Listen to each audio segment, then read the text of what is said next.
সবাইকে স্বাগতম Northern University of Business and technology কর্তৃক আয়োজিত ওয়েবিনার সিরিজে। আমাদের আজকের টপিক হায়ার এডুকেশন নিয়ে। আর্কিটেকচার ফিল্ড থেকে কিভাবে হায়ার এডুকেশন করা যায় বিভিন্ন প্রোগ্রামে, মাস্টার্স প্রোগ্রামে, সেই বিষয় নিয়ে আজকে আমরা কথা বলবো। আমাদের সাথে আজকের গেস্ট আছেন আমাদের সবার অতি পরিচিত প্রিয় মুখ অমৃতা আপু। আপু সম্পর্কে সংক্ষেপে একটু বলে নেই। আপু ব্যাচেলর কমপ্লিট করেছেন খুলনা ইউনিভার্সিটি থেকে আর্কিটেকচার ডিপার্টমেন্টে, এবং আপু এরপরে সিকিউরিটি অর্গানাইজেশনে গ্রাফিক ডিজাইনার হিসেবে ছিলেন। পাশাপাশি আপু আমাদের ডিপার্টমেন্ট অফ আর্কিটেকচার নর্দার্ন ইউনিভার্সিটিতে অ্যাডজাঙ্ক্ট ফ্যাকাল্টি হিসেবেও ছিলেন। এরপরে আপু আসলে মাস্টার্স করতে এস্তোনিয়াতে চলে যান। আপু ল্যান্ডস্কেপ আর্কিটেকচারের উপরে মাস্টার্স করেন এস্তোনিয়াতে, Estonian University of Life Sciences থেকে। আজকে আপুর কাছ থেকে আমরা হায়ার এডুকেশনের বিভিন্ন এক্সপেরিয়েন্স, হায়ার এডুকেশনের যাওয়ার প্রিপারেশন ফেজ, ওইখানে হায়ার এডুকেশনে যাওয়ার পরে কিভাবে সেইখানকার পরিস্থিতির সাথে এডুকেশন রিলেটেড যে এক্সপেরিয়েন্স গুলো, সেই এক্সপেরিয়েন্স গুলাই আপু আজকে আমাদের সাথে শেয়ার করবেন। তো আমি আর দেরি করবো না, কথা না বাড়িয়ে আমি আপুর কাছে চলে যাচ্ছি। আপু স্বাগত। তোকে অনেক স্বাগতম রাহি, আর অনেক ধন্যবাদ Northern University of Business and Technology Department of আর্কিটেকচারকে আমাকে ইনভাইট করে সম্মানিত করবার জন্য। আমার জন্য অনুভূতিটা অনেকটা আমার এক্স কলিগদের সাথে রিউনিয়নের, আর আমি আশা করি যে আমার ছাত্রছাত্রীরা অনেকেই দেখছে, ওদের সাথেও একটা ভার্চুয়াল রিউনিয়নের অনুভূতি হচ্ছে। তো আর it's good to be back. তো আমি কি প্রশ্নের উত্তর দিয়ে শুরু করব, নাকি আমি নিজে থেকেই বলা শুরু করব যে আমি কোথা থেকে শুরু করলাম বা কেন হায়ার স্টাডিজ পার্সিউ করতে চাই? এটাকে আমি নিজে থেকে বলবো নাকি প্রশ্নের উত্তরে বলবো? নিজে থেকে বলতে পারেন আপু। কিছু টপিকস আছে, প্রথমে আমরা ডিসকাস করতে চাই যে মোটিভেশনটা কিভাবে আসলো আপনার, কেন হায়ার স্টাডিজে যাওয়ার সিদ্ধান্ত নিলেন এবং কিভাবে এই ডিসিশন গুলা নিলেন, ডিসিশন মেকিং প্রসেসটা কিভাবে আসলো। এরপরে আমরা ডিসকাস করতে চাবো যে প্রিপারেশনটা কিভাবে নিতে হয়, এই ধরনের ব্যাপারে আপনি নিজের মতো করে বললেই সুবিধা আর কি, যেভাবে আপনি ফিল করেন। রাইট। তো হায়ার স্টাডিজ এর প্রিপারেশনটা আমি বলবো যে এটা আসলে অনেক আর্লি স্টেজে নিতে হয়।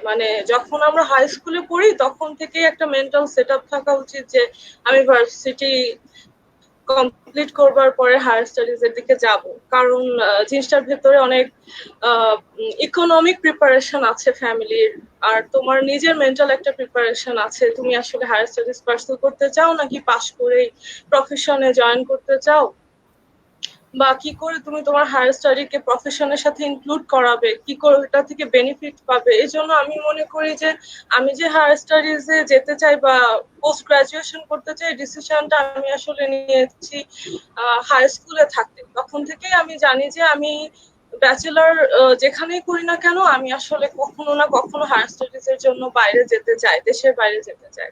এক্ষেত্রে প্রশ্ন আসতে পারে যে দেশের বাইরে কেন, আমাদের দেশের এডুকেশনের মান কি খারাপ? না, আমি এটা কখনোই মনে করি না যে দেশের এডুকেশনের মান খারাপ। ইনফ্যাক্ট এখন যখন আমার একটা মাস্টার ডিগ্রি ইউরোপ থেকে আছে, তখন আমি এটা আরো বেশি কনফিডেন্টলি বলতে পারি যে আমাদের এডুকেশনের মান আসলে খুবই ভালো, খুবই কম্পিটেন্ট। আমরা অনেক পরিশ্রম করে শিখি, এবং যেটুকু শিখি সেটুকুর উপর আসলে সম্পূর্ণ দখল থাকে আমাদের। কিন্তু যখন তুমি আসলে বর্ডারটা ক্রস করো, তখন একটা ডিফারেন্ট কালচারের সাথে তুমি এনকাউন্টার করো, তখন তুমি আসলে নিজের কম্পিটেন্সিটা ক্রস চেক করতে পারো যে আসলেই আমি যেটা শিখেছি সেটা গ্লোবাল প্ল্যাটফর্মে কতটা অ্যাপ্লিকেবল, আমি টেকনোলজিক্যালি পিছিয়ে আছি না এগিয়ে আছি। তো আমি বলবো যে আমরা আসলে অনেক কি বলবো রাইট লেভেলে আছি, এগিয়ে নাই পিছিয়েও নাই, আমরা একদম ঠিক আছি আর কি। আমার পার্সোনাল এক্সপিরিয়েন্স এটাই। এটা হতে পারে যে টেকনোলজিক্যালি আমরা এখনো ইউনিভার্সিটি গুলা থেকে অতটা সাপোর্ট পাই না, because of our lack of electricity or everything is manual in here, এই কারণে হতে পারে। কিন্তু তার মানে এই না যে আমরা আসলে কোনো ধরনের গ্রাফিক্যাল সফটওয়্যার কম জানি, বরং আমার মনে হয়েছে যে আমরা আমাদের স্টেট অফ এডুকেশনে ওরা যতটা জানে আমরা আসলে তার থেকে একটু বেশি জানবার সুযোগ পাই। কারণ আসলে আমরা প্রয়োজনটা বোধ করি যে আমাদের সবকিছুতেই কম বেশি কমন থাকতে হবে গ্লোবাল প্ল্যাটফর্মে কম্পিট করবার জন্য। তো এটা তো আমার ইচ্ছা ছিল হায়ার স্টাডিজ এর হাই স্কুল থেকে, যেটা আগেই বললাম। তো আমাদের যেটা হয় যে আমাদের 5 বছরের গ্রাজুয়েশন শেষে অনেকেরই আর মানে ধৈর্য থাকে না আসলে পড়বার। পড়াশোনাটা আর্কিটেকচারে অনেক দীর্ঘ, কিছু ক্ষেত্রে ক্লান্তিকর, কিন্তু আমার জন্য জিনিসটা সবসময় আসলে কনস্ট্যান্ট ছিল যে আমি যাব, আমি কখনোই পেশেন্সটা হারাবো না।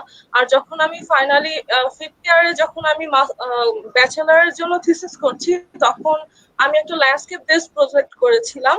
আমার সুপারভাইজার ছিলেন Shibprasad Bose sir. Sir actually আমাকে ল্যান্ডস্কেপ আর্কিটেকচার যে একটা ইন্ডিপেন্ডেন্ট জনার অফ আর্কিটেকচার বা একটা ইন্ডিপেন্ডেন্ট সেক্টর অফ নলেজ, এইটা আসলে আমি স্যারের কাছ থেকেই প্রথম জানি। স্যার আমাকে কং জিয়ান ইউ এর সাথে পরিচয় করিয়ে দেন, যিনি চায়না বেসড একজন ল্যান্ডস্কেপ আর্কিটেক্ট। তার অসাধারণ সব কাজ আছে এশিয়া ভিত্তিক। তো ওটা দেখবার পরে আমার বেসিক্যালি ইচ্ছা হয় যে আমি ল্যান্ডস্কেপ আর্কিটেকচারের জন্য মাস্টার্স করব। তবে আমার ইন্টেরিয়র ডিজাইনের প্রতিও আগ্রহ ছিল। তো আমি অনেকগুলো ইউনিভার্সিটিতে অ্যাপ্লাই করেছি এবং খুবই হাম্বলি বলবো যে কোথাও থেকে রিজেকশন মেইল ওভাবে আসেনি। শুধু অসলো ইউনিভার্সিটি থেকে আসলে আমি চান্স পাই নাই। তা বাদে যতগুলো ইউনিভার্সিটিতে আমি অ্যাপ্লাই করেছিলাম সব ক্ষেত্রেই আসলে পজিটিভ রেজাল্ট এসেছিল। কিন্তু এস্তোনিয়া চয়েস করবার একটা বড় কারণ ছিল যে এস্তোনিয়াতে আসলে অনেক ধরনের ফান্ড ম্যানেজমেন্ট আছে। যখন তুমি ওদের নিজেদের স্টুডেন্টদের কোনো ধরনের আসলে টিউশন ফি নাই, কিন্তু যখন তুমি ইন্টারন্যাশনাল স্টুডেন্ট তখন কিছু সাবজেক্টের টিউশন ফি আছে, কিছু সাবজেক্টের টিউশন ফি নেই। তো ল্যান্ডস্কেপ আর্কিটেকচারের টিউশন ফি আছে। আমি আরবান স্টাডিজ এর জন্য অ্যাপ্লাই করেছিলাম, কিন্তু আরবান স্টাডিজ এর পড়াশোনাটা অনেক বেশি থিওরিটিক্যাল, ডিজাইন করবার স্কোপ ওখানে কম। সেজন্য আমি ল্যান্ডস্কেপ আর্কিটেকচার পার্সু করি। এখানে আবার আমাকে টিউশন ফি পে করতে হয়েছে, কিন্তু তারপরেও দেখা গেছে যে আমি যদি আশেপাশের আর কোনো ইউরোপিয়ান ইউনিভার্সিটিতে ব্লকড মানি বা এই ধরনের সেভিংস অ্যাড করে যদি পড়তে চাইতাম, তার জন্য যে খরচটা আমার ইনিশিয়ালি থাকা দরকার ছিল বা যে ফিনান্সিয়াল ব্যাকআপটা থাকা দরকার ছিল, তার চেয়ে এস্তোনিয়াতে আসলে অনেক কম টিউশন ফিটা। এটা একটা কারণ এস্তোনিয়া সিলেক্ট করার। আর হচ্ছে এস্তোনিয়াতে স্টুডেন্ট অবস্থা ওরা বেশ কিছু ভাতা অ্যালাউয়েন্স দেয় স্টুডেন্টদেরকে, কিন্তু তার জন্য আসলে প্রচুর পেপার ওয়ার্ক আছে। যেমন তোমাকে তোমার ইনকাম ট্যাক্স সার্টিফিকেট দেখাতে হবে, যেটা রাহি হয়তো জানে যে আমি যাবার আগে ওগুলো ম্যানেজ করবার জন্য, যেমন শাকিল ভাই আমাকে হেল্প করেছিলেন ওগুলো ম্যানেজ করবার জন্য। হ্যাঁ, তো কিন্তু পরবর্তীতে আমি ওখানে যে দেখি যে ওই অ্যালাউন্সটা আসলে পাওয়াটা অনেক জটিল। ওটা ইন্টারন্যাশনাল একটা সার্টিফিকেটের স্ট্যান্ডার্ডে তোমার ট্যাক্সের বিবরণ থাকতে হবে। আর তাছাড়া আরো অনেক ধরনের ভেরিফিকেশন আছে, যেগুলোর কারণে আসলে আমি শেষ পর্যন্ত অ্যালাউন্সের বিষয়টা পুরোপুরি মাথা থেকে আমার ঝেড়ে ফেলতে হয় আনফরচুনেটলি। এরপরে আসে স্কলারশিপের কথায়। এস্তোনিয়াতে তুমি যে কোনো ইউনিভার্সিটিতেই অ্যাপ্লাই করো না কেন, তোমাকে ড্রিম অ্যাপ্লাই বলে ওদের একটা ওয়েবসাইট আছে। ড্রিম অ্যাপ্লাই এ তোমাকে একটা অ্যাকাউন্ট করতে হবে। এরপর তুমি যে সাবজেক্টে অ্যাপ্লাই করতে চাও না কেন, ওখানে ওদের সমস্ত ইউনিভার্সিটি গুলোকে ইনক্লুড করা আছে। তুমি চাইলে তোমার সাবজেক্ট অনুযায়ী সেই পার্টিকুলার ইউনিভার্সিটিতে অ্যাপ্লাই করতে পারবা। এবং ড্রিম অ্যাপ্লাই তুমি যখন অ্যাপ্লাই করছো, সেই মুহূর্তে ওরা ধরে নেয় যে তুমি এস্তোনিয়াতে অ্যাভেলেবেল সব ধরনের স্কলারশিপের জন্য অ্যাপ্লাই করছো। তোমাকে আলাদা করে কিছুই করতে হবে না। ওই ড্রিম অ্যাপ্লাই অ্যাপ্লিকেন্ট হওয়ার মানেই হচ্ছে তুমি স্কলারশিপ গুলোর জন্য একজন অ্যাপ্লিক্যান্ট। তো সেই হিসাবে আমি জোড়া প্লাস স্কলারশিপের একজন অ্যাপ্লিক্যান্ট ছিলাম। আর ইন্টারন্যাশনালদের ভিতরে আমার অ্যাডমিশন র্যাঙ্ক এসেছিল 3rd, কিন্তু ওদের সিট ছিল ইন্টারন্যাশনালদের জন্য 2টো, যার জন্য ওরা হচ্ছে ডোরা প্লাস স্কলারশিপটা প্রোভাইড করবে। এবং আমি বলবো যে আমার স্কলারশিপ পাওয়ার গল্পটা খুবই ইন্টারেস্টিং, কারণ আমি খুব লাকি ছিলাম যে যিনি সেকেন্ড হয়েছিলেন উনি আসলে বাংলাদেশি, কিন্তু উনি ইন্দোনেশিয়াতে একটা ভলেন্টিয়ার ওয়ার্কে যে আটকা পড়ে যান, উনি রাইট টাইমে অ্যাপ্লিকেশন কমপ্লিট করতে পারেন না। আমি খুবই ট্রাই করেছিলাম ওনাকে হেল্প করবার, ইনফরমেশন দিয়ে যাতে উনি সঠিক সময় আসতে পারেন, কিন্তু উনি শেষ পর্যন্ত মিস করে যান অ্যাপ্লিকেশন ডেডলাইন। তো থার্ড এবং মানে সেকেন্ড এলিজিবল ক্যান্ডিডেট হিসেবে আমি ডোরা প্লাস স্কলারশিপটা পেয়ে যাই, যেহেতু উনি আর আসতে পারছেন না। আর ডোরা প্লাস স্কলারশিপটা বেশ ভালো অ্যামাউন্ট অফ স্কলারশিপ, তা দিয়ে আমার লিভিং কস্ট, আমার ফুড কস্ট এবং বলতে গেলে টোটাল লিভিং কস্ট ওটা দিয়েই মেনটেন হয়ে গেছে। আর এরপর এটা আমি পেয়েছি 2 সেমিস্টারের জন্য। এর পরের সেমিস্টার গুলোতে যে রেজাল্টের জন্য ওরা সব সময় কিছু স্টাইপেন্ড দিয়ে থাকে। তো ওটা হচ্ছে তুমি যদি আগের সেমিস্টার গুলোতে রেজাল্ট ভালো করো তাহলে তুমি 100 ইউরো পার মান্থ পাবে, এই ধরনের একটা স্টাইপেন্ড আছে যেটা বেশ ভালো অ্যামাউন্ট, তোমার বাজার সদায়ের খরচ ওটাতে হয়ে যায়। তো ওটা দেখা গেছে যে আমি পরের 2 সেমিস্টার রেজাল্ট ভালো করে করে পরের 2 সেমিস্টার ধরেই ওটা পেয়েছি। তো আমি যে টিউশন ফিটা দিয়েছি দেখা গেছে তার প্রায় পুরোটাই এস্তোনিয়ান গভর্নমেন্ট আমাকে ফেরত দিয়েছে, কারণ প্রায় 4,800 ইউরো হচ্ছে ওদের টিউশন ফি, এবং ওরা আমাকে 4,500 ইউরোর স্কলারশিপ দিয়েছে। তো বলতে গেলে পুরাটাই আমি উঠে আনতে পেরেছি, এবং ওখানে শুধু আমি যে আমার পড়াশোনার জন্য থাকার জন্য স্পেন্ড করেছি তা না, আমি এটা সেভ করতাম এবং আমি সামার ভ্যাকেশনে ট্যুর ম্যানেজ করতাম নিজের জন্য।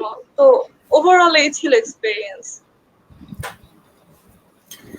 বাহ, আপুর আপুর কাছ থেকে অসাধারণ এক্সপিরিয়েন্সটা আমরা জানতে পারলাম, এবং অনেক ইনফরমেটিভ কিছু বিষয়ও জানতে পারলাম যেগুলো আমাদেরকে অনেক হেল্প করবে হায়ার স্টাডিজে যাওয়ার জন্য। আপুর কাছে নেক্সট একটা কোশ্চেন করব, সেটা হচ্ছে প্রিপারেশন ফেজে আসলে চ্যালেঞ্জ বা সব থেকে বেশি কঠিন কোন বিষয়গুলো মনে হতো আপনাকে প্রিপারেশনের টাইমে, বা মানে যাওয়ার আগে যেই কার্যক্রমগুলো তার মধ্যে সব থেকে চ্যালেঞ্জিং বিষয়গুলো কি মনে হতো? প্রিপারেশন ফেজটা আসলে খুবই আনসার্টেন। তারপর আমি যখন এস্তোনিয়া সিলেক্ট করলাম, আমি প্রথমেই জানতাম যে এস্তোনিয়াতে অ্যাপ্লাই করবার সবচেয়ে বড় প্রবলেম যে এস্তোনিয়ান কোনো এম্বাসি বাংলাদেশে নেই। তোমাকে দিল্লিতে যেয়ে তারপর ভিসা ম্যানেজ করতে হবে, অথবা তুমি হচ্ছে বেইজিং থেকে করতে পারো। মানে বাংলাদেশে আসলে দুটো জায়গা থেকে করে, কেউ চীনে যেয়ে করে, কেউ ভারতে যেয়ে করে। তো এইটা একটা বড় হ্যাসেল ছিল যে আমাকে দিল্লিতে যেতে হবে, তারপর যদি আমি না পেয়ে ফেরত আসি ওটার একটা আলাদা কস্ট ম্যানেজমেন্ট ছিল। এটা একটা টেনশনের বিষয় ছিল। আর আমি বলবো যে এস্তোনিয়াতে অ্যাপ্লাই করা ভীষণই সহজ। যতগুলো আমি ওয়েবসাইট আমি ব্যক্তিগতভাবে অ্যাপ্লাই করবার চেষ্টা করে দেখেছি, ড্রিম অ্যাপ্লাই ভীষণ সহজ একটা ওয়েবসাইট, যেটা যে কেউ আসলে নিজে বুঝে বুঝে পড়ে পড়ে অ্যাপ্লাই করতে পারবে। আর মোটিভেশনাল লেটার লেখা, যেটা সবাই জানে যে বাইরে যেতে হলে একটা মোটিভেশনাল লেটার লিখতে হয়, এটা একটা খুব টাফ ফেস। কোনো কোনো ইউনিভার্সিটি রেফারেন্স লেটার চায়, একাধিক রেফারেন্স লেটার চায়।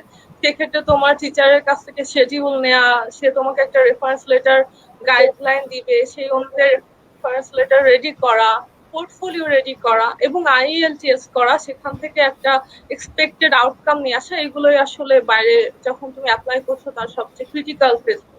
কিন্তু তুমি যদি ধৈর্য ধরে করতে পারো, আর আমি মনে করি যে আমাদের পরে যে ব্যাচগুলো তারা আরো অনেক বেশি ফোকাস, আরো অনেক বেশি করে জানে যে তারা ফিউচারে কি করতে চায়, ওরা অনেক আগে থেকে প্রিপেয়ার থাকে। তো ওরা যদি পাশ করবার পরেই একদম এই প্রিপারেশন গুলো নেওয়া শুরু করে দেয়, কোনো জবে যদি নাও ঢুকে, তাহলে আমার মনে হয় যে এটা 6-7 মাসের ব্যাপার আসলে।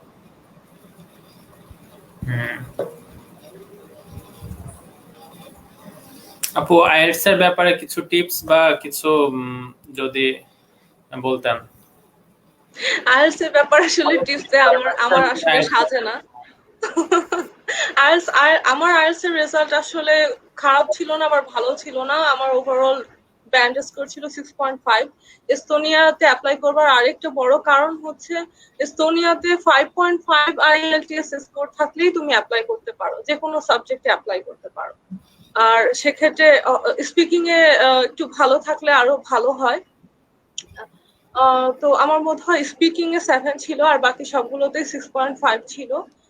তো আমি মনে করি যার ওভারঅল 7 বা এরকম আইএলটিএস স্কোর থাকবে তার আসলে এস্তোনিয়াতে খুব ভালোভাবে স্কলারশিপ সহ ম্যানেজ হয়ে যাওয়ার কথা। আর আমাদের ইউনিভার্সিটির গ্রাজুয়েটদের, বিশেষ করে আমার প্রিভিয়াস ব্যাচগুলোর যেটা সবচেয়ে বড় অবস্ট্যাকল থাকে, আমাদের গ্রেডটা ভালো আসতো না। তো এখন আমার মনে হয় যে গ্রেডটা আর কোনো প্রবলেম নাই, সেক্ষেত্রে গ্রেডটা আসলে অনেক হেল্প করে স্কলারশিপের জন্য এলিজিবল হওয়ার ক্ষেত্রে। আর এমনি যদি তুমি ফিনান্সিয়ালি এফোর্ড করতে পারো তাহলে আমি মনে করি 2.9 এর উপর থেকে যে কেউ অ্যাপ্লাই করতে পারে আইএলটিএস স্কোর যদি তোমার 6 এবং অ্যাবাভ 6 হয়। এই আর আইএলটিএস এর আলাদা করে টিপস কি দিব, আমার মনে হয় প্রচুর ইংলিশ বই পড়তে হবে। আসলে গল্পের বই বলো, নভেল বলো, তারপর মুভিগুলা দেখবার সময় আসলে সাবটাইটেল অফ করে রাখতে হবে যাতে তোমার লিসেনিং ইমপ্রুভ করে। আর বাসায় সারাক্ষণ চেয়ার টেবিল সবকিছুর সাথে ইংলিশে কথা বলতে হবে। যেমন আমি যখন আসলে কোচিং করতাম তখন আমাদের স্যার বলতো যে এই 15 দিন আপনারা কেউ একদমই বাংলায় কথা বলবেন না, সবার সাথে বাসায় মানুষ আসুক তবুও ইংলিশে কথা বলবেন। তো ওইটা আসলে হেল্প করে, আইএলটিএস কোর্স করলে অনেক হেল্প হয়। আমার মনে হয় যে তুমি বাইরে যদি কেউ নাও যেতে চায় আইএলটিএস কোর্স করে রাখলে আমি সারা জীবন ইংলিশ যেটুকু শিখেছি সেটুকু ঝালাই হয়ে যায়। তো এটা ভালো, করা ভালো। নেক্সট যে টপিকটা আপুর কাছে জানতে চাবো সেটা হচ্ছে যাওয়ার পরে অ্যাডাপ্টেশনটা বা মানে বাইরের যে পরিবেশ, বাইরের যে সংস্কৃতি বা বাইরের যে আবহাওয়া থেকে শুরু করে সবকিছুই তো একটা ভিন্ন পরিবেশ, সবকিছুই নতুন, অন্যরকম, ভাষা থেকে শুরু করে। তো এগুলোর সাথে আসলে মানিয়ে নেওয়ার ব্যাপারগুলার এক্সপিরিয়েন্স কেমন ছিল বা এই ব্যাপারে সাজেশন কি হতে পারে আমাদের জন্য, সে ব্যাপারে জানতে চাবো। হ্যাঁ, এস্তোনিয়ার এনভায়রনমেন্ট আর ওয়েদার আসলে টোটালি ডিফারেন্ট। মানে আমরা হচ্ছে নিরক্ষরেখার উপরের মানুষ আর এস্তোনিয়া হচ্ছে পুরাই নর্দার্ন পোলের খুব কাছাকাছি। ভীষণই ঠান্ডা, দেখা যেত শীতকালে -25°C পর্যন্ত আমরা পেয়েছি। কিন্তু আমি বলবো যে আসলে যে কোনো দেশেরই মানুষের আসলে অ্যাডাপ্টেবিলিটি ভীষণই ভালো, মানুষের মিউটেশন পাওয়ার খুব বেশি। তো খুব বেশি সময় লাগে না, হয়তো খুব বেশি হলে 1-2 বছর হলে একটা মানুষ যে কোনো আবহাওয়ায় মানিয়ে নিতে পারে। আর পরিবেশের কথা যেটা বলবো, এস্তোনিয়ার জনসংখ্যা ভীষণই কম, লোনলি লাগতে পারে যারা এস্তোনিয়া পড়তে যাবে। তো সেক্ষেত্রে যারা আসলে নিজের কোম্পানি এনজয় করে তাদের জন্য এস্তোনিয়া আসলে আমি মনে করি সাজেস্ট করা বেস্ট হবে। আর যারা আসলে খুব বেশি ফ্যামিলি ফ্রেন্ড গ্যাদারিং মিস করে তাদের জন্য আসলে সাউদার্ন ইউরোপের দিকে অ্যাপ্লাই করা বেটার। জার্মানি বা স্পেন, পর্তুগাল এগুলো তাদের জন্য বেটার হবে।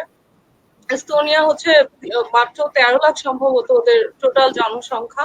আর আমি যে সিটিতে পড়তাম তারতুর জনসংখ্যা আরো অনেক কম। তো এক্ষেত্রে একটু লোনলি লাগার প্রবলেম হতে পারে। আর এস্তোনিয়ানরা মানুষ হিসেবে ভীষণই রিজিড, আমি বলবো না খুব ওপেন, কিন্তু আসলে অনেকেরই কোশ্চেন থাকে যে আমি রেসিজম ফেস করবো কিনা, কাজ করবো কিনা। তো সেই হিসেবে আমি বলবো যে এস্তোনিয়ানরা হয়তো খুব মিশুক না, কিন্তু খুব জাজমেন্টালও তারা না, অনেক সভ্য, সবাই শিক্ষিত, সবাই কম বেশি ইংলিশ বলে। তো এস্তোনিয়ান ভাষা না শিখেও 4-5 বছর অনায়াসে এস্তোনিয়াতে থাকা সম্ভব।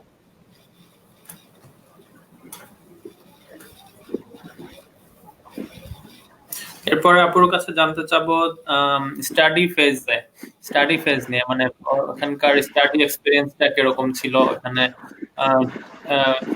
স্টুডেন্টদের সাথে, বাকি স্টুডেন্টদের সাথে, তারপরে টিচারদের সাথে, প্রফেসরদের সাথে কমিউনিকেশন গুলার কেমন ছিল, বা ওখানকার স্টাডি ওভারঅল এক্সপিরিয়েন্সটা সম্পর্কে আপুর কাছে জানতে চাবো। আচ্ছা, আমি বলবো যে স্টাডি এক্সপেরিয়েন্সটা আসলে এস্তোনিয়াতে পড়াশোনা করা আমার বেস্ট এক্সপেরিয়েন্স, কারণ ফ্যাকাল্টি মেম্বাররা ভীষণই ফ্রেন্ডলি। আমি যদি বলি যে এস্তোনিয়াতে কি আমার সবচেয়ে ভালো লেগেছে, আমি বলবো যে আমার ফ্যাকাল্টি মেম্বারদের আমার সবচেয়ে ভালো লেগেছে, এবং সেটা খুবই মাল্টি কালচারাল একটা ফ্যাকাল্টি ছিল।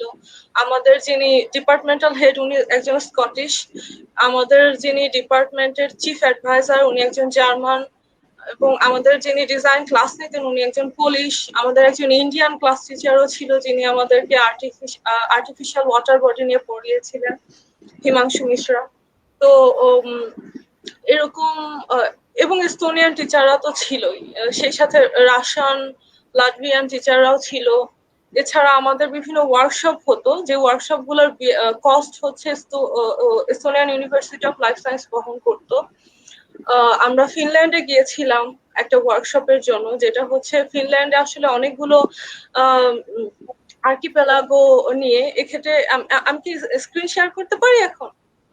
হ্যাঁ হ্যাঁ, শিওর, অবশ্যই। ওকে, তো আমি কিছু ছবি দেখাই যাতে বুঝতে সুবিধা হয়।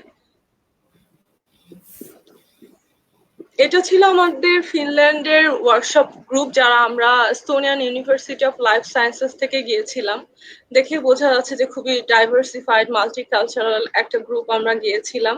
তো এক্ষেত্রে আমাদের বেসিক কাজটা ছিল আসলে আর্কিপেলাগো আছে, ফিনল্যান্ডে আসলে অনেক আর্কিপেলাগো আছে, মানে প্রচুর দ্বীপপুঞ্জ যেগুলোকে বলে। তো সেগুলোর ইন্টার কানেকশন অতটা ভালো না, সেগুলো নিজেরা হয়তো আলাদা করে খুবই দর্শনীয় সব দ্বীপ, কিন্তু সেখানে কি ধরনের ল্যান্ডস্কেপিং প্রোভাইড করা উচিত, সেখানে কি করে সেখান থেকে কি করে আরবান ল্যান্ডস্কেপিং করে তার প্রফিট বের করে আনা যায়, এই ধরনের একটা ওয়ার্কশপ ছিল। আরবান অ্যান্ড রিজিওনাল প্ল্যানিং এর উপর একটা ওয়ার্কশপ। তো এটা খুবই খুবই এক্সাইটিং একটা ওয়ার্কশপ ছিল। এটা ছিল 6 ক্রেডিটের একটা ওয়ার্কশপ, মানে ওয়ার্কশপটা করবার কারণে আমরা 6 ক্রেডিট এক্সট্রা আর্নও করেছিলাম। সেই সাথে এর জন্য আমাদের স্কলারশিপ ছিল। সো আমাদের থাকা খাওয়া আর 10 দিনের খরচ পুরোপুরি আসলে স্কলারশিপে ফান্ডেড হয়েছিল। এটার জন্য আমাদেরকে মোটিভেশনাল লেটার লিখে আবার অ্যাপ্রুভড হতে হয়েছিল যে আমরা যেতে পারবো কিনা। তো এখানে কিন্তু আমাদের যত ইন্টারন্যাশনাল স্টুডেন্ট তারা সবাই নেই, অল্প কিছু মানুষই আছে যারা আসলে মোটিভেশন লেটার দিয়ে অ্যাপ্রুভ হয়েছিল যাবার জন্য, তারাই এখানে আছে। তো এই মুহূর্তে আমার কাছে আসলে ওখানে আমরা যে কাজগুলো করেছি তার ছবি নেই, থাকলে দেখালে ভালো হতো। এরপর গত বছর সেপ্টেম্বরের দিকে আমরা আরেকটা ওয়ার্কশপে যাই, সেটা ইতালিতে। ইতালিতে আমাদের ওয়ার্কশপটার টিমটা ছিল এই টিমটা। তো এখানে কেউ রোমানিয়ান আছে, একজন শ্রীলঙ্কান ছেলে ছিল, ইতালিয়ান ছিল, মেক্সিকান ছিল, আর আমি বাংলাদেশ থেকে আমি ছিলাম। তো এটা একটা খুবই এক্সাইটিং গ্রুপ ছিল। এখানে আমাদের কাজ যেটা ছিল, আমরা বাইয়া বলে একটা আর্কিওলজিক্যাল এরিয়াতে গিয়েছিলাম ইতালি পজিওলির। এবং সেখানে আমরা যেটা করেছি সেটা হচ্ছে যে সরি, বায়া এখানে বায়ার আসলে একটা ম্যাপ দেখা যাচ্ছে, যেটা আসলে আমাদের প্রপোজড যে ডিজাইনটা সেটার একটা ম্যাপ।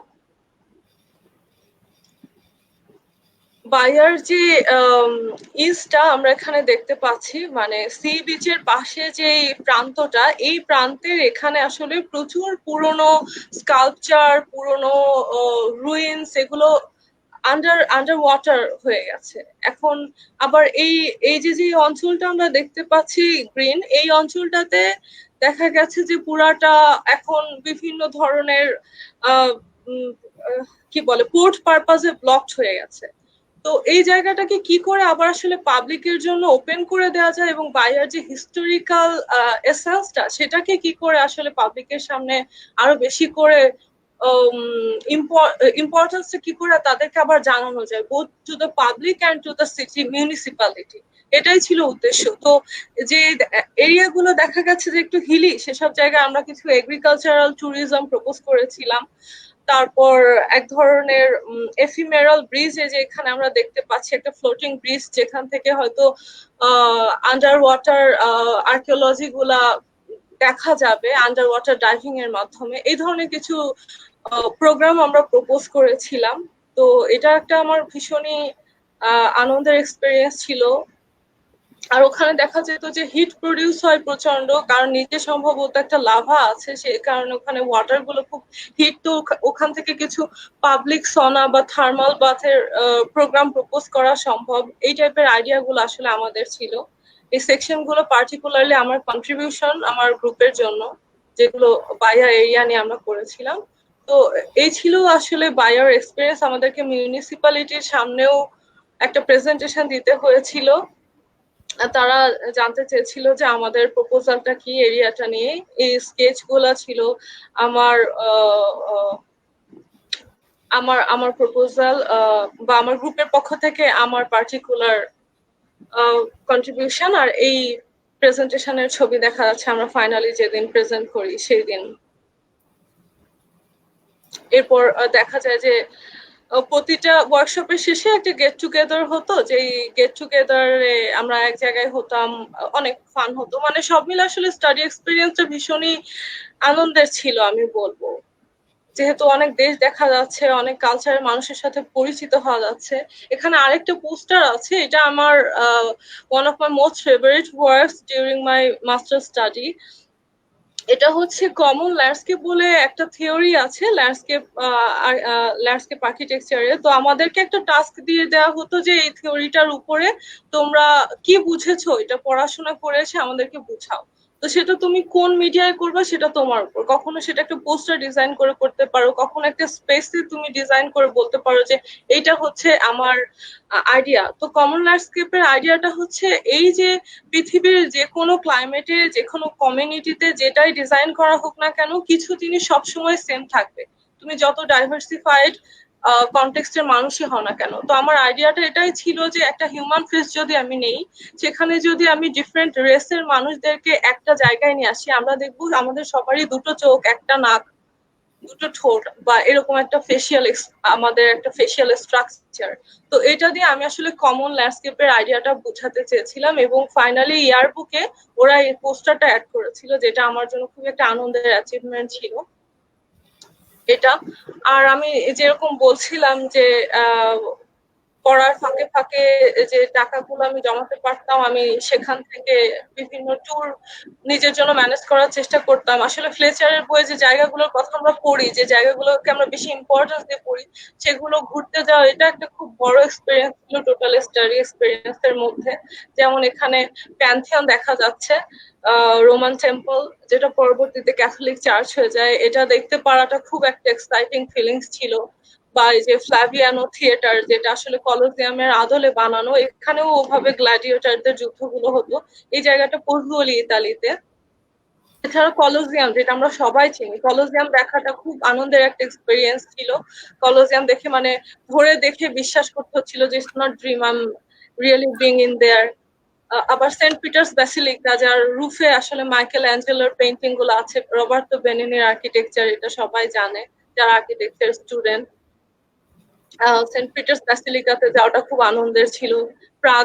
প্রাগ যে ওল্ড টাউন সেন্টার, সেখানে যাওয়াটা খুবই আনন্দের ছিল। আমরা মুভি থেকে শুরু করে আর্কিটেকচার সব জায়গায় প্রাগ নিয়ে আসলে পড়ি, বোহেমিয়ান কালচারের জন্ম প্রাগে। এই ছিল ওভারঅল স্টাডি এক্সপিরিয়েন্স সব মিলিয়ে। তবে আমি বলবো যে কিছু ক্ষেত্রে আসলে আমি বলা যায় লাকি ছিলাম, কারণ যদি বাই চান্স আমি স্কলারশিপটা মিস করে যেতাম বা পরের টার্মের রেজাল্ট গুলো ভালো না হতো, তাহলে এক্সট্রা এক্সপিরিয়েন্স গুলো হতো না। কিন্তু যেগুলো স্টাডির ভিতর ইনক্লুডেড ছিল, যেমন ফিনল্যান্ডের কথা বললাম, ইতালির কথা বললাম, ওগুলোও কম এক্সাইটিং ছিল না। তো এটাই। আপু, এই যে ট্যুর গুলা যে মানে অ্যারেঞ্জ করছেন, ম্যানেজ করছেন, ট্যুর গুলার জন্য কি মানে ওরকম কোনো শিডিউল দেওয়া দেওয়া থাকতো ইউনিভার্সিটি থেকে, বা কোনো মানে এটা কি একাডেমির অংশ, নাকি এটা নিজেরাই মানে সেলফ ফান্ড করে নিজে ম্যানেজ করার মতো ব্যাপারটা ছিল? ফিনল্যান্ডের কথা যেটা বললাম, ওটা টোটালি আমাদের যাওয়া আসা থাকা খাওয়া সবকিছুই ইউনিভার্সিটি থেকে ম্যানেজ করা হয়েছিল। ওটা ঠিক ট্যুর না, ওটা ওয়ার্কশপের জন্য যাওয়া, সেই ফাঁকে ফাঁকে দেখা। আর ইতালির জন্য যেটা, সেটা হচ্ছে যে আমাদের 11 দিনের একটা ওয়ার্কশপ ছিল, কিন্তু আমরা ছিলাম 15 দিন। ওই এক্সট্রা 5 days এর কস্ট আমাকে বিয়ার করতে হয়েছে। তো ওটার জন্য দেখা গেছে যে আমি একাডেমি থেকে ছুটি নিয়েছি, যে আমি 5 দিন পরে ফিরবো, আমি একটু ওখানে থেকে দেখে আসতে চাই। তো দেখা যেত যে একটা ওয়ার্কশপ শেষ হলে ওরা কিছুটা সময় এমনিতে আমাদেরকে রেস্টের জন্য দিত, ওইভাবে টাইমটা পাওয়া গেছে। এছাড়া আমি অস্ট্রিয়াতে গিয়েছি, প্রাগে গিয়েছি, এগুলো হচ্ছে সামার ভ্যাকেশনের সময় দেখা যেত 2 মাসের টোটাল অফ থাকে, ওই সময়টায় কিছুই করতে হয় না আমাদেরকে। আর অনেকে ওই সময়টায় দেখা যায় যে পার্ট টাইম জব করে ফান্ড ম্যানেজ করে। তো যেহেতু আমার ওই কাজটা করা লাগছিল না, আমার জন্য ফ্রি টাইম ছিল, ওই সময় আমি আসলে অস্ট্রিয়া, প্রাগ, এমনকি আমি বাংলাদেশে এসেও ঘুরে যাওয়ার সময় পেয়েছি। আপুর কাছে আপুর থিসিসের টপিক বা থিসিসের এক্সপেরিয়েন্স সম্পর্কে কিছুটা জানতে চাবো। হ্যাঁ, রাইট। আমিও এটা আসলে বলতে পারলে খুবই খুশি হব। সেটা হচ্ছে যে আমার থিসিসটা আসলে 1 ইয়ার ধরে কন্টিনিউড একটা থিসিস বলবো, কারণ ওরা থিসিসের প্রিপারেশনটা আসলে শুরু করে ভীষণ আর্লি, যখন ফার্স্ট টার্ম শেষ হয়ে যাচ্ছে, তারপর থেকে আসলে থিসিসে তুমি কি নিতে চাও এটা নিয়ে একটা মেন্টাল প্রিপারেশন নিতে হয়। সেকেন্ড ইয়ার ফার্স্ট টার্মে দেখা যায় যে একটা ক্লাসই থাকে যেখানে তোমাকে থিসিসের যাবতীয় প্র্যাকটিক্যালিটি সম্পর্কে জানানো হয়, যে তুমি কোথায় জমা দিচ্ছ, কি তোমার থিসিসে না থাকলেই নয়, এগুলো সব ওই সময় জানিয়ে দেওয়া হয় এবং তোমাকে ইউনিভার্সিটির নিজস্ব কিছু থিসিস প্রপোজাল জানানো হয়। যদি তুমি ইন্টারেস্টেড হও তুমি তাহলে এর সাথে ইনক্লুডেড হতে পারো, আর যদি তুমি তোমার কান্ট্রি থেকে কিছু করতে চাও সেটাও চাইলে তুমি করতে পারো। তো আমার ইউনিভার্সিটির এই মুহূর্তে রিসার্চের যে বেসিক ফোকাস সেটা ছিল ব্লু হেলথ নিয়ে। মানে আমাদের এনভায়রনমেন্টে যে ব্লু ইনফ্রাস্ট্রাকচার গুলো আছে সেগুলোর যে একটা ডিরেক্ট প্রভাব আমাদের শরীরের উপর আছে, একটা সরাসরি প্রভাব আমাদের মেন্টাল হেলথ ফিজিক্যাল হেলথের উপর আছে। এইটা আসলে এখনো কিন্তু একটা কন্টিনিউয়াস গবেষণা। আমরা হয়তো এটা বলছি শুনে মনে হচ্ছে এটা তো পুরনো কথা, কিন্তু গ্রিন ইনফ্রাস্ট্রাকচারের ক্ষেত্রে এই ঘটনাটা অনেক পুরনো আলোচনা এবং এটা নিয়ে অসংখ্য প্রুফ মানে প্রুফ স্টাডি হয়ে গেছে। কিন্তু ব্লু হেলথের ক্ষেত্রে এই জিনিসটা অনেকটাই একটা মৌখিক কথা, ওরালি এটা আমরা জানি, কিন্তু এটাকে আসলে থিওরিটাইজ করবার জন্য যথেষ্ট পরিমাণে ম্যাটেরিয়াল এখনো আমাদের হাতে নেই। তো সেই কাজটা আমাদের ইউনিভার্সিটি নিয়েছে ব্লু হেলথের একটা বড় প্রোগ্রাম যেটা নাম ব্লু হেলথ হরিজন 2020। এই প্রোগ্রামটাতে লিড দিচ্ছে যে ইউনিভার্সিটি গুলো, তার ভিতরে একটা ইউনিভার্সিটি ছিল Estonian University of Life sciences. এবং আমার মনে হলো আমি যেহেতু ব্যাচেলার থিসিস করেছি Karnaphuli river life museum and recreational park নিয়ে, অলরেডি আমি আসলে রিভার লাইফ নিয়ে স্টাডি করছি। তো ব্লু হেলথের ক্ষেত্রে আমি চাচ্ছিলাম যে ব্লু হেলথটা আসলে সি সাইডের ল্যান্ডস্কেপিং নিয়ে আমাকে স্টাডি করতে হয়েছে। তো ব্যাচেলারে ছিলাম নদীতে, মাস্টার্সে গেলাম সাগরে। তো দেখা যায় যে পরে আর কি করা যায় দেখা যাক। তো এখন তো এই টপিকটা আমি নিজে থেকে সিলেক্ট করেছিলাম যে আমি ব্লু হেলথ নিয়ে স্টাডি করতে চাই, যাতে আমি এটাও জানতে পারি যে আমার ইউনিভার্সিটি আসলে কি ধরনের রিসার্চ করছে। এটার সাথে আসলে মাল্টিপল স্কুল জড়িত আছে, এটা যে শুধু আমাদের স্কুলের একক রিসার্চ তা না, এর সাথে অনেকগুলো ইউরোপিয়ান স্কুল জড়িত আছে। আমাদের স্কুল সেখানে একটা বলা যায় লিড দিচ্ছে, মানে যেখান থেকে আমি মাস্টার্সটা শেষ করলাম তারা। তো আমার টপিকটা ছিল blue health assessment of design intervention proposals using virtual reality. বিষয়টা এরকম যে বিভিন্ন ধরনের ছোট ছোট মডিউল আমাকে ডিজাইন করতে হতো, এবং আমরা হয়তো অনেকেই মনে করি যে আমি এরকম একটা জেটি দিয়ে দিব, আমি এরকম একটা ট্রেল দিয়ে দিব, আমি এরকম একটা ডক দিয়ে দিব আর মানুষ সেটা লুফে নেবে। কিন্তু এটা কিন্তু আমাদের দেশের জন্য কিছুটা সত্যি হলেও আসলে সব সব কালচারের জন্য সত্যি না। যেমন এস্তোনিয়ানদের ক্ষেত্রে দেখা যায় যে কোনো কিছু একটা ন্যাচারাল এরিয়ায় প্লেস করলে ওরা ভীষণ বিরক্ত হয়, ওরা বলে যে এই নেচারকে আমরা রুইন করছি, আমরা আর্টিফিশিয়াল করে ফেলছি। তো কত মিনিমাম লেভেলে আমি ওটা দিতে পারি, কতটা ইকো ফ্রেন্ডলি করতে পারি, এবং তারপর আসলে তাদের রিয়াকশনটা কেমন হয় এই রিয়াকশনটা জানবার জন্য আমরা আবার ইউজ করেছি ভার্চুয়াল রিয়ালিটি, মানে একটা ল্যান্ডস্কেপ থিয়েটারে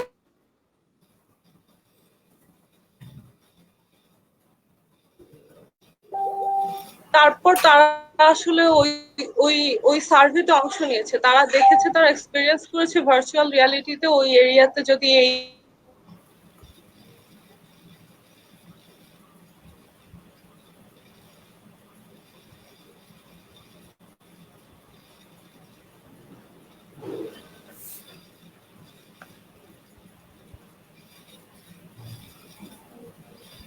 তারা পছন্দ করছে না। আবার কেউ কেউ হয়তো কোনোটা ভালো বলছে, দেখা গেছে যেটা আমরা খুব ভালো বলবে আশা করেছি সেটাই ভালো বলছে না।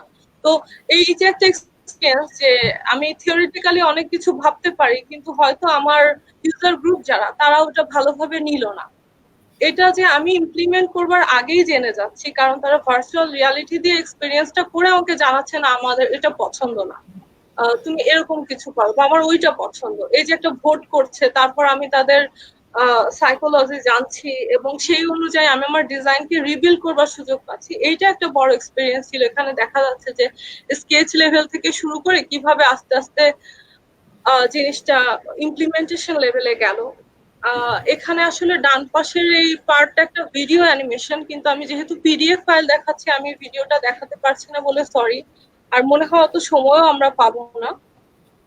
তারপরও আসলে খুবই স্মল সব ইন্টারভেনশন, যেমন এটা ছিল একটা স্টেপড বিচ, মানে যে জায়গাটায় স্টোন থাকে সেখানে তো আসলে তুমি সানবেদিং এর সুযোগ পাচ্ছ না। এস্তোনিয়ানরা সানবেদিংটাকে খুবই ইম্পর্টেন্স দিয়ে নেয়। তো সেক্ষেত্রে এই ধরনের একটা অ্যাম্পি থিয়েটার টাইপের বিচ হলে ওরা হয়তো সানে এই জায়গাটায় বসে হেলান দিয়ে সানটা এনজয় করতে পারে, যেহেতু স্টোনে শুয়ে থাকবার সুযোগ নেই। আবার স্টেপ ডাউন হয়ে তারা হয়তো পানির কাছাকাছি চলে যেতে পারে। এখানে যেমন কিছু স্মল স্টোন টাইপের আর্টিফিশিয়াল স্ট্রাকচার করা হয়েছে যেগুলো বাচ্চারা বসে খেলতে পারে, আবার ড্রাইভিং রেইনের সময় শেডের কাছে এসেও বসতে পারে। এটা জাস্ট একটা মুভেবল প্ল্যাটফর্ম, যেটা সি বিচে যে কোনো জায়গায় এনে বসে রাখলে, পোর্টেবল একটা প্ল্যাটফর্ম বসে রাখলেই সেই জায়গাটা তারা সেইভাবে এনজয় করতে পারবে, জিনিসটা ফিক্সড না। আবার এই ধরনের রাউন্ড একটা প্ল্যাটফর্ম যেটা ওরা গাছের নিচে বা আর্টিফিশিয়াল যে স্যান্ড আইল্যান্ড ওরা তৈরি করে তার আশেপাশে কোথাও রেখে দিয়ে সেখানে সানবেদিং এর জন্য বসতে পারে। এগুলো আসলে অনেক হিউজ এবং এগুলোর হাইট হবে 1.5 ফিটের মতো, মানে বসবার জন্য আমরা চেয়ারের যে হাইটটা দিই ওরকম হবে, কিন্তু প্ল্যাটফর্ম গুলো অনেক হিউজ। এই ধরনের কিছু আইডিয়া ছিল যে কোনটায় ওরা কেমন রিয়াকশন দেয়। আবার এখানে যেমন একটা এফিমেরাল হারবার দেখা যাচ্ছে, যেখানে একটা প্ল্যাটফর্ম আমরা প্রপোজ করেছিলাম যেটা থেকে ওরা সুইমিং এর জন্য একটা পার্টিকুলার এরিয়াকে ইউজ করতে পারবে, যেটা অত ডিপ না, যাতে বাচ্চারা ওখানে নামতে পারে। কিন্তু সেটা কিন্তু সি এর ভেতরে, প্ল্যাটফর্মটা শুরু হচ্ছে সি এর একটা সাইড থেকে, কিন্তু সি এর ভেতরে একটা অঞ্চলে এটা ফ্লোট করে থাকবে যেখানে ওরা সুইমিং এর জন্য ইউজ করতে পারবে। এরকম বেশ কিছু ল্যান্ডস্কেপিং আইডিয়া প্রপোজ করা হয়। দেখা যায় যে কিছু কিছু ওদের কাছে খুব আর্টিফিশিয়াল লাগছে, কিছু ওদের কাছে মিনিমাম লাগছে, ওদের ভালো লাগছে। যেমন এরকম নল খাগড়ার কিছু বন আছে, এই জায়গাগুলোর ভেতর দিয়ে যে হঠাৎ করে সিটা দেখতে পাবে এরকম একটা প্ল্যাটফর্ম।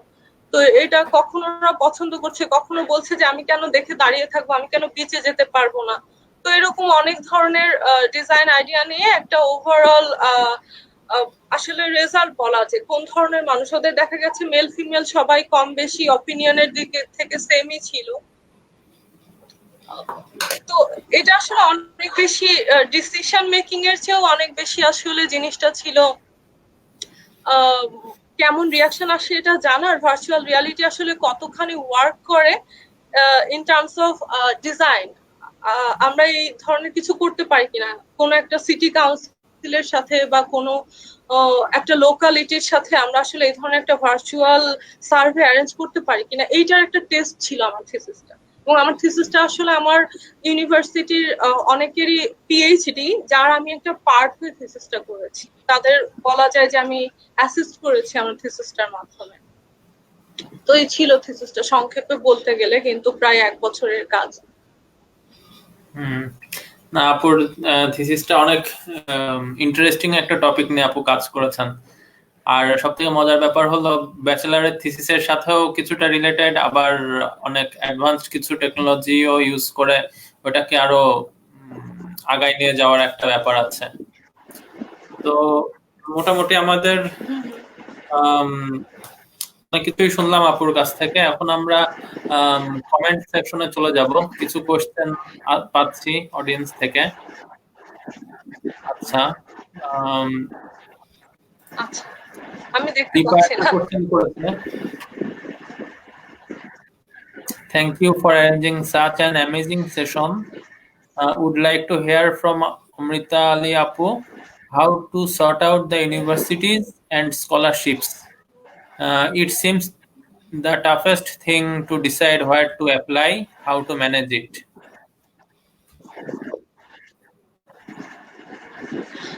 আচ্ছা দীপা, থ্যাংক ইউ। খুবই ইম্পর্টেন্ট একটা কোয়েশ্চেন। এটা আসলে খুবই কনফিউজিং। আমি যদি এখন আসলে গাইডলাইন দিয়েও দেই যে হচ্ছে এভাবে এভাবে করো, আমার মনে হয় কি এটা সবার ক্ষেত্রে একভাবে কাজ করে না। আমি যেমন হচ্ছে র্যান্ডম অনেক জায়গায় অ্যাপ্লাই করে যাচ্ছি, তবে এটা ঠিক যে পৃথিবী তো অনেক বড়, তোমাকে প্রথমে সিলেক্ট করতে হবে তুমি কোন কন্টিনেন্টে যেতে চাও। তুমি ইউরোপের জন্য প্রিপারেশন নিতে চাও, নাকি তুমি আসলে নর্থ আমেরিকার দিকে প্রিপারেশন নিতে চাও, তুমি অস্ট্রেলিয়ার জন্য প্রিপারেশন নিতে চাও। এই আলাদা আলাদা কন্টিনেন্টের জন্য ইভেন এশিয়ার ভিতরেও ভালো ভালো ইউনিভার্সিটিতে অ্যাপ্লাই করা যায়, কিন্তু প্রতিটা কন্টিনেন্টেরই অ্যাপ্লিকেশন প্রসিডিউরটা অলমোস্ট সেম হয়, কিন্তু একটা কন্টিনেন্ট থেকে আরেকটা কন্টিনেন্টের আলাদা হয়। তো তুমি অস্ট্রেলিয়ার জন্য যে প্রিপারেশনটা নিবা সেটার জন্য হয়তো সেই প্রিপারেশনটা দিয়ে হয়তো তুমি নিউজিল্যান্ডেও অ্যাপ্লাই করতে পারবা, কিন্তু তুমি ইউরোপের জন্য যে প্রিপারেশনটা নিবা, ইউরোপের যেটা সুবিধা যে তোমার ইংলিশ প্রফিসিয়েন্সি খুব বেশি ভালো হতে হয় না, যেহেতু ওরা কেউই ইউ কান্ট্রি গুলা তো আসলে কেউ ইংলিশ স্পিকার না, সেক্ষেত্রে তুমি 6 এর মতন IELTS নিয়েই খুব কনফিডেন্টলি ইউরোপে অ্যাপ্লাই করতে পারো। আর তোমার যদি আমার মতন আর্কিওলজির ব্যাপারে খুব আগ্রহ থাকে, যে আর্কিওলজিক্যাল সাইট গুলো তুমি ইনফ্লেশ এক্সপেরিয়েন্স করতে চাও, তাহলে অবশ্যই তুমি ইউরোপে অ্যাপ্লাই করতে পারো। আবার হচ্ছে যেহেতু আমাদের পায়োনিয়ার আমাদের স্যাররা অনেকেই অস্ট্রেলিয়ার দিকে আছেন, তো সেক্ষেত্রে আমি বলবো যে অস্ট্রেলিয়া একটা খুব ভালো অপশন। যদি তোমার 7 এর উপরে IELTS স্কোর আসে, সেক্ষেত্রে অস্ট্রেলিয়াতে অবশ্যই অ্যাপ্লাই করা যায়। আবার আমাদের অনেকেই ইউকে এর দিকে অ্যাপ্লাই করে।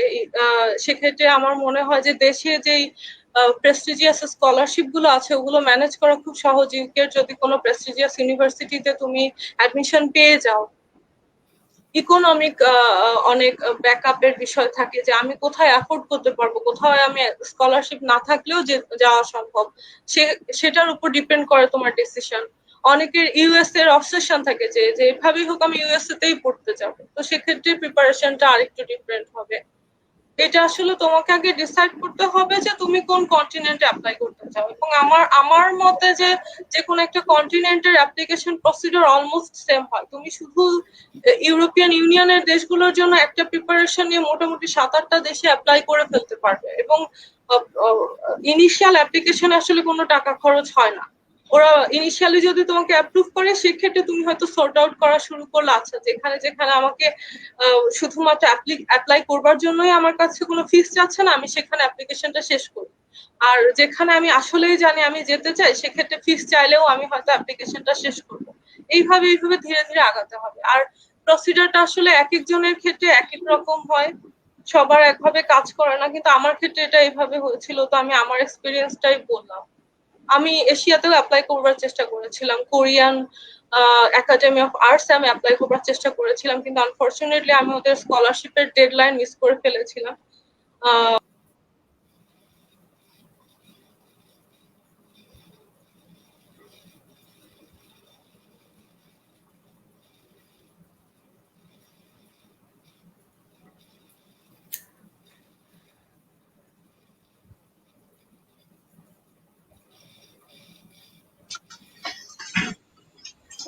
শেষ হয়ে গেল। আপুর মনে হয় ইলেকট্রিসিটিতে প্রবলেম হয়েছে, আবার আসছে আপু। শেষ হয়নি?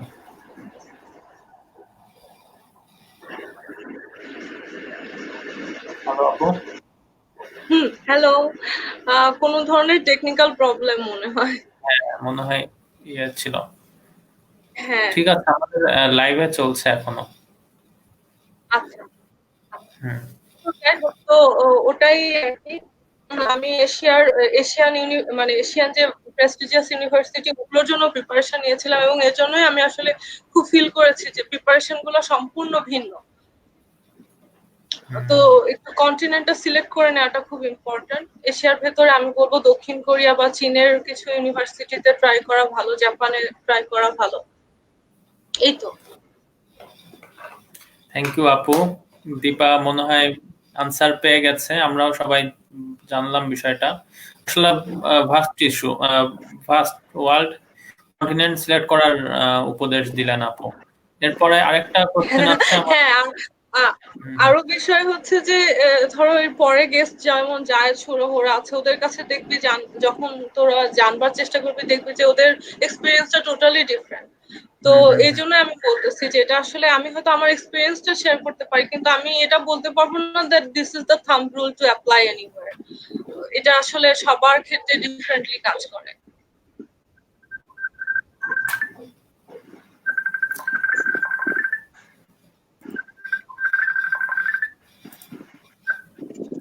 এরপরে আমাদের নেক্সট কোশ্চেনে চলে যাই। এটা আমিও জানতে চাচ্ছিলাম আপুর কাছ থেকে। We also would like to hear from Apu about the further study or PhD work opportunities in Estonia. এটা খুবই ভালো কোশ্চেন, কারণ আমি সন্ধ্যাবেলায় এটা নিয়ে একটু ঘাটাঘাটি করছিলাম। আমি যে বললাম, হ্যাঁ হ্যাঁ এস্তোনিয়ার তাল্লিনে এস্তোনিয়ান একাডেমি অফ আর্টস বলে একটা ইনস্টিটিউশন আছে, যেখানে আরবান স্টাডিজ নিয়ে পিএইচডি করা যায়। এছাড়া আর্কিটেকচারের উপরও কিছু সাবজেক্ট নিয়ে পিএইচডি করা যায়। থেকে মাস্টার্স করে আসলাম, সেখানেও পিএইচডি এর সুযোগ আছে। তারা নেক্সট ডে আসলে বায়ো ইকোনমি টপিকের উপর, এখন যেমন ব্লু হেলথ ছিল, নেক্সট ইয়ার থেকে তারা বায়ো ইকোনমিকে ফোকাস করে রিসার্চ শুরু করবে। তো সেক্ষেত্রে যাদের বায়ো ইকোনমির উপরে ইন্টারেস্ট আছে তারা হচ্ছে পিএইচডি করতে Estonian University of Life sciences apply করতে পারে। আর এস্তোনিয়ান একাডেমি অফ আর্টস এ হচ্ছে কোনো স্টাডিজ এর উপর পিএইচডি করা যায়, ওদের কোনো ফিস নাই। এটা একটা খুবই ভালো খবর, এটা জানা জরুরি যে ওদের কোনো ফিস নাই। আর যখন তুমি পিএইচডির জন্য অ্যাপ্লাই করছো তখন তো আসলে তুমি উল্টো ফান্ডেড হবো, তো ওখানে অ্যাপ্লাই করা যায়। আর হচ্ছে তাল্লিনে আমার মনে হয় যে অ্যাপ্লাই করা ভালো। তাল্লিনে অ্যাপ্লাই করলে আমার মনে হয় যে পরবর্তীতে ওয়ার্কের সুযোগটা অনেক বেশি তার থ্রু এসে। তো সোনিয়াতে পিএইচডি করতে প্রচুর স্টুডেন্ট যায়, গোটা ইউরোপ থেকে যায়। ইন্ডিয়া থেকে প্রচুর স্টুডেন্ট ছিল যারা ফোকলোর নিয়ে পিএইচডি করছে, লোকাল কালচার নিয়ে পিএইচডি করছে। তো সোনিয়াতে পিএইচডির সুযোগ খুবই ভালো। পিএইচডির সুযোগ আমি মনে করি মাস্টার্স এর চেয়েও বেশি ভালো। ওকে, আমাদের সাথে জায়েদ আছে। জায়েদের একটা কোশ্চেন আছে। জায়েদ আপুর সাথে একটা এক্সপিরিয়েন্স শেয়ার করতে বলতেছে। আপু, discuss something about coal and coastal landscape workshop experiences we did in Nepali. হ্যাঁ, এটা তো জায়েদ, হ্যাঁ জায়েদ তো মনে হয় ওই সময় ছিল না, আমরা একটু আগে এটা নিয়ে কথা বলছিলাম। তো কোস্টাল ল্যান্ডস্কেপ নেপোলিতে যে আমাদের ওয়ার্কশপটা ছিল, ওখানে আসলে জায়েদের ইউনিভার্সিটিও ছিল, আমাদের ইউনিভার্সিটি ছিল, আর রোমানিয়ান একটা ইউনিভার্সিটি ছিল, ইতালিয়ান একটা ইউনিভার্সিটি ছিল। তো ওটা একটা রিউনিয়নের মতন ছিল। ওখানে নর্থ সাউথের স্টুডেন্ট ছিল, ওখানে চুয়েটের একটা ছেলে ছিল, বুয়েটের একটা মেয়ে যে আমার সাথে আমাদের ইউনিভার্সিটিতেই ছিল ও ছিল, আমি ছিলাম, যা ছিল মানে মোটামুটি বাংলাদেশি একটা খুব সুন্দর গ্যাদারিং ওখানে হয়েছিল। আমরা একসাথে আড্ডা টাড্ডা দিতাম আর বসে বসে আসলে দেশের সবার কি বলবো, এগুলো আসলে আনঅফিসিয়াল অনেক আলোচনা হতো। তো যাই হোক, আমি তো সবাইকে বলতাম যে হচ্ছে যাদের কথা বলতাম যে যাদের অনেক গুণ, ও ভালো দোতারা বাজাতে পারে, এরকম আমি ওদেরকে নিয়ে অনেক গালগপ্প দিয়েছিলাম। খুবই লাকি যে ওরা এটার প্রমাণ পেয়েছে, জায়েদ দেশে আসার পরে একটা দোতারা বাজিয়ে শুনিয়েছে সবাইকে। তো যাই হোক, আর হচ্ছে খুবই ফান এক্সপিরিয়েন্স ছিল আসলে। তবে আমার মনে হয় জায়েদ অনেক বেশি মজা করেছে, কারণ আমি অত করতে পারিনি। আমি যাওয়ার পরপরই বিচ্ছিরি জ্বরে পড়ে গেছিলাম। তো তারপর দেখা যেত যে ওদের কোনো ফানেই আমি পার্টিসিপেট করতে পারছি না, শুধু বুঝতেছিলাম যে হচ্ছে সবার খুব মজা হচ্ছে, এটা ভেবে আমারও মজা হচ্ছিল। আর খুব ভালো লাগছিল যে যাদের সাথে দেখা হয়ে গেল এত দূরে। দীপ ভাইয়ার সাথেও দেখা হওয়ার একটা কি বলবো আশা তৈরি হয়েছিল, কিন্তু পরে দীপ ভাইয়া আমি থাকার সময় আর মনে হয় ম্যানেজ করতে পারে নাই। খুব ভালো লাগছিল মানে যাকে দেখে, আর রাহাত টাহাত থাকলে আরো মজা হতো। হ্যাঁ, এত দূরে, এত এত দূরে, মানে হাজার হাজার মাইল দূরেও আবার ব্যাচমেটদের সাথে, ইউনিভার্সিটির লোকজনদের সাথে দেখা হওয়ার তো এক্সপিরিয়েন্স, তাও আবার হচ্ছে আনঅফিসিয়ালি, মানে দেখা হয়ে যাওয়া ভাগ্যক্রমে। হ্যাঁ, অনেক আর হচ্ছে আর সবচেয়ে মজার বিষয় যে ওর যে ক্লাসমেটরা, আমি এটা জায়েদকে বলতে চাই যে হচ্ছে ওর ক্লাসমেটরা ভীষণই ফ্রেন্ডলি, আমি বলবো খুবই লাকি।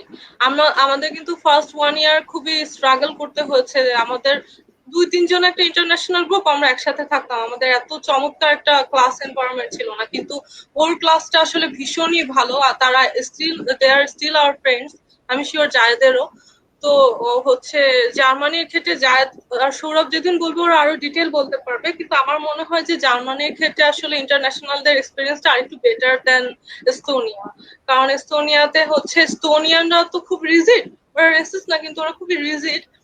আর হচ্ছে ইন্টারন্যাশনালরা এখনো কতটা জানে, যেমন আমি আর লিয়া যে গিয়েছি, লিয়া যে মেয়েটা আসলে বুয়েট থেকে গেছে, আমরা যে গিয়েছি, আমরা হচ্ছে ফার্স্ট কোনো ব্যাচ যারা বাংলাদেশ থেকে গেছি।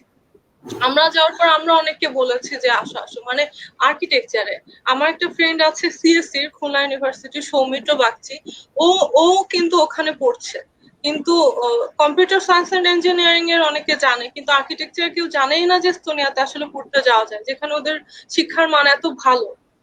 তো সেই হিসাবে আমি বলবো যে হচ্ছে এই কারণে আমাদের হয়তো সোশ্যাল এক্সপিরিয়েন্স গুলো নিজেদের ভেতরেই থাকতো, কিন্তু যাদের দেখে আমার খুব লাকি মনে হচ্ছে যে ওরা চমৎকার একটা এনভায়রনমেন্ট পেয়েছে, এত চমৎকার সব ফ্রেন্ড আর প্রচুর ইন্টারন্যাশনাল একটা এনভায়রনমেন্ট ছিল।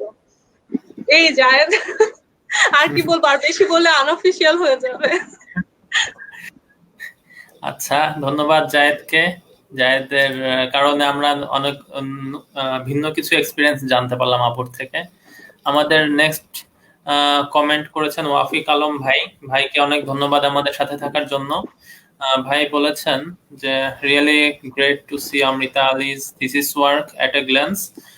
Users' advanced input in design process through virtual reality can really help in community participation in developing the design. Keep up good work, Amrita, and I request that you apply your knowledge in Bangladesh too. হ্যাঁ, thank you so ভাই much ভাইয়া। আমাদেরকে অনেক হ্যাঁ, ভাইয়ার complement আসলে অনেক বেশি মিন করে। আমি তো আমার ইউরোপিয়ান ফ্রেন্ডদেরকেও ভাইয়ার কাজ শেয়ার করেছি এবং ওরা দেখে বলেছে this is the real architecture, এইভাবে আসলে আর্কিটেকচার করতে হয় একদম কমিউনিটি লেভেলে। আমরা যে দেখি বড় বড় বিল্ডিং, এটা আর্কিটেকচার না। আমার একজন ইতালিয়ান ফ্রেন্ড ওই এটা বলেছে। তো ভাইয়ার কমপ্লিমেন্ট আসলে খুব বেশি বড় কিছু। থ্যাংক ইউ সো মাচ ভাইয়া, আর দেখবার জন্য অনেক ধন্যবাদ।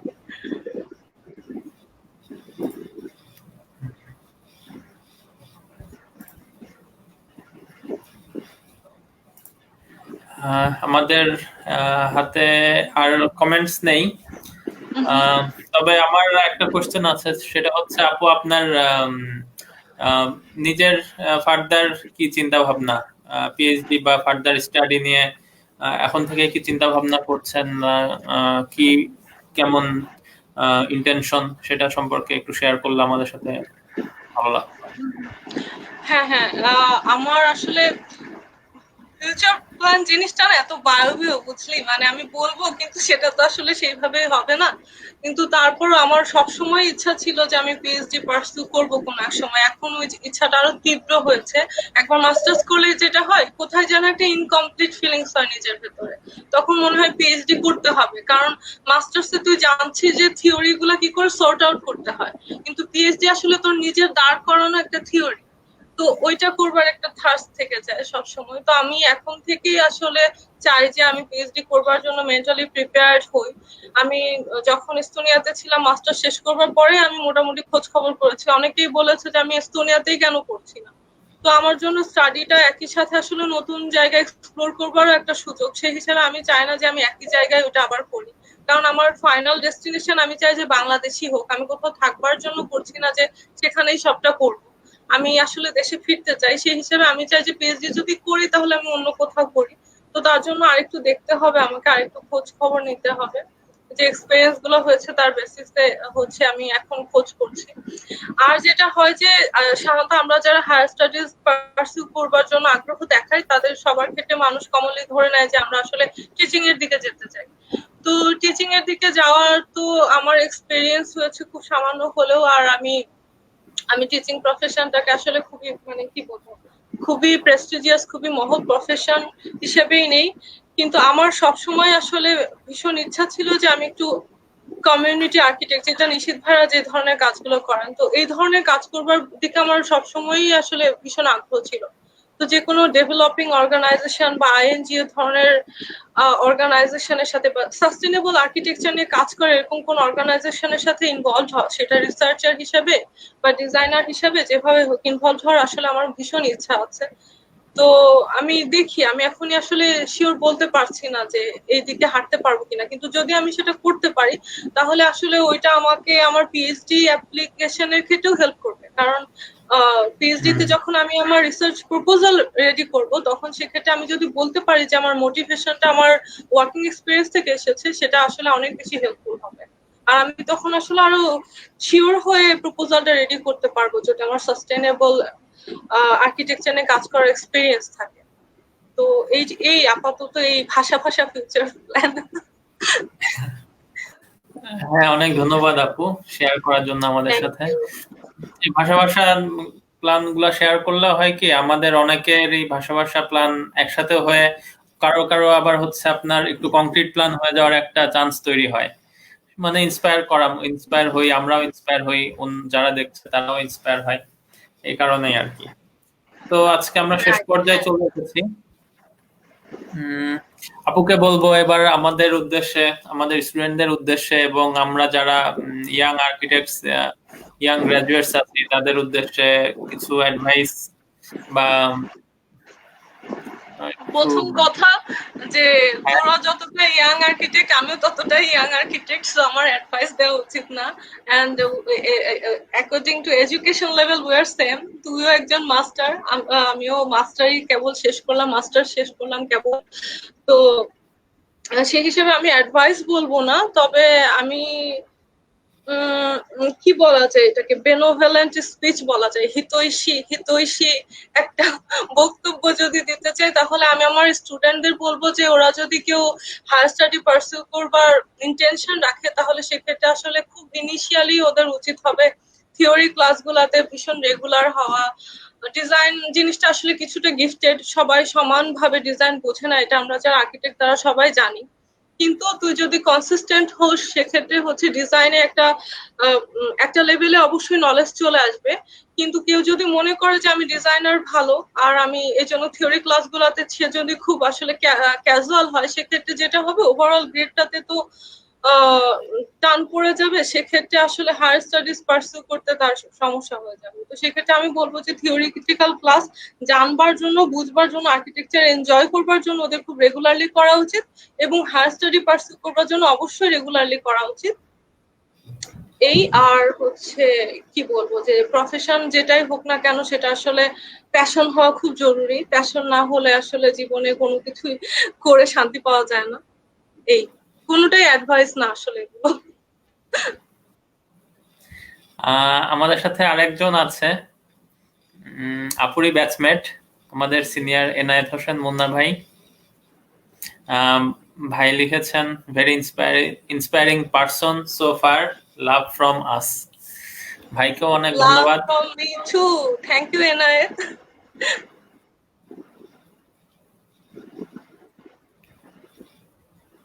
শাইলা আপু আছে।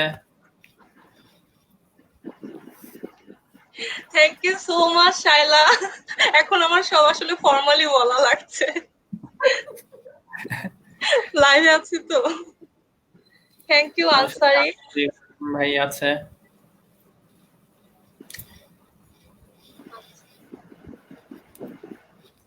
সবাইকে অনেক ধন্যবাদ ধৈর্য ধরে দেখবার জন্য। আচ্ছা, আনসারি। হ্যাঁ, নতুন ভাবে অফিস নিতে চান, এক্ষেত্রে আসলে আমার চেয়ে অনেক ভালো অ্যাডভাইসার হবে রাহি, তনু তনু, তারপর আরো আরো যারা আসলে খুব ইনিশিয়ালি কাজটা শুরু করতে পেরেছে তারা। শাকিল ভাইয়া খুব ভালো অ্যাডভাইস দিতে পারবে এক্ষেত্রে। আমার আসলে নিজের এই এক্সপিরিয়েন্স নাই, তো আমার ভালো হয় আমাকে কেউ অ্যাডভাইস করবে, তো এটা নিয়ে আমি অ্যাডভাইস না দিই।